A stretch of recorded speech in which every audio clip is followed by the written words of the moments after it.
Billy Hallmon, who is 78, and he had a nuts and bolts UFO experience. Joined the U.S. Navy in 57 at the age of 17 and served as an Interior Communications Electrician and graduated from TCU, which is Texas Christian University, in 68, the Batchelor of Fine Arts degree. He's attended the Alliance Air Show with his daughter each year for 20 plus years and had no interest in nor any opinion of flying saucers before the age of 73. In 2009, he retired from the AT&T company as a director artist with 52 years in the U.S. workforce. And in 2013 and 2014, he saw what he believes was the same utility vehicle operating over northeast Dallas. And during the second sighting, he hit from this vivid UFO, which radically changed his concept of reality.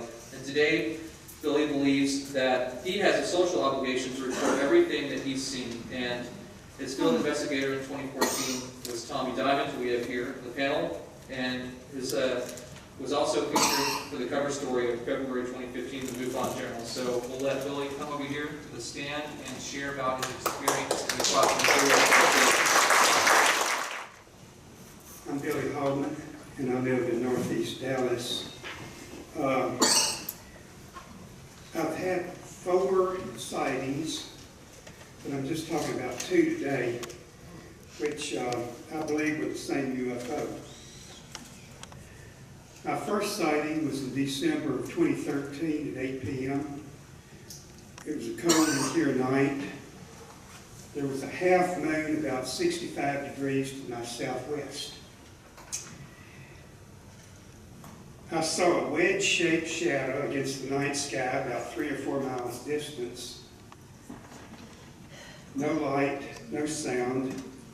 The apparent size was about as big as the facial feature of a man in the moon, eye, nose. So it was pretty small. It was about airplane size, about 3 or 4 miles distance. It moved upward at about 1,000 miles an hour, and I lost it in the moon's glare and inferred that it went into space. The sighting was distant, vague, and I did not report it or mention it to anyone. My second sighting was 6 months later at 11 p.m. on June 13, 2014. I'd gone to Gold's Gym in northeast Dallas and was walking home through a residential neighborhood near Hexter Elementary School. The sky was clear with a full moon to the southeast. I'm walking northward in the middle of the street, and there's some trees directly ahead to my right, and as I walk by these trees, a bright light comes up over the trees and stops. And I had the feeling that this thing had seen me coming up the road and was sneaking up on me here. So it stops above me, and I immediately turn and step off under the tree to hide. The UFO looked like my diagram. It's in front of the It's here. Looking up from it, from the bottom, it looked kind of above me like this. I was looking up at the belly of the plane. I mean, the UFO. The green lights were steady. The red lights pulsed on and off together on about a 2-second cycle.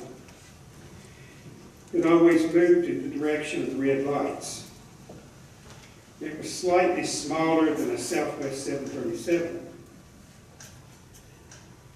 After I hid, the UFO began to search around, and it emitted a sizzling sound. So here I had eye and ear confirmation of an actual nuts and bolts machine.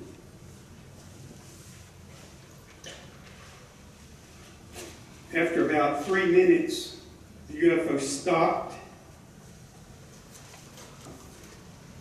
It went about 1 mile and 5 seconds, which would translate to 720 miles an hour, or about Mach 1.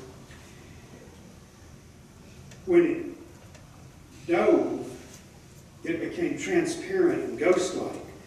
From the UFO, when it was up here, it looked like a solid craft, like an airplane would look. But when it shot down, it looked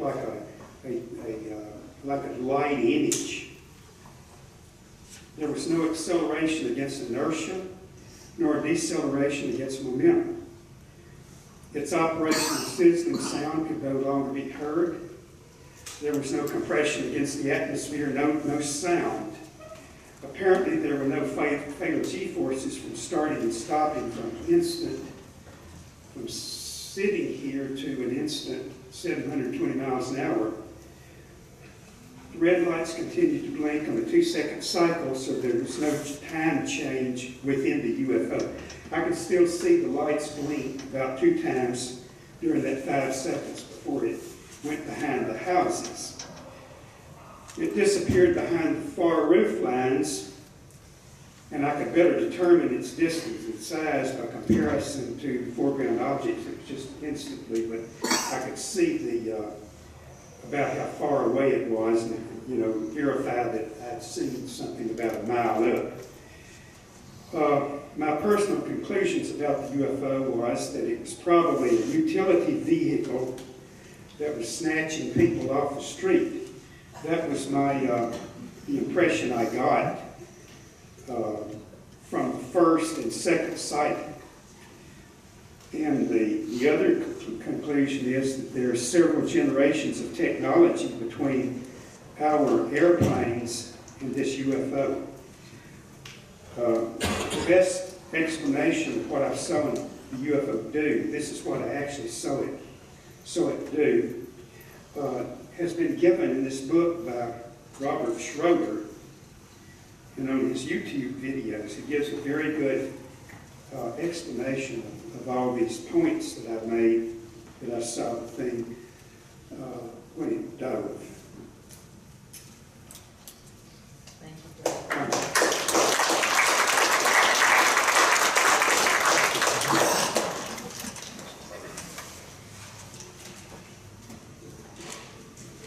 Thank you, Billy, for that fascinating account.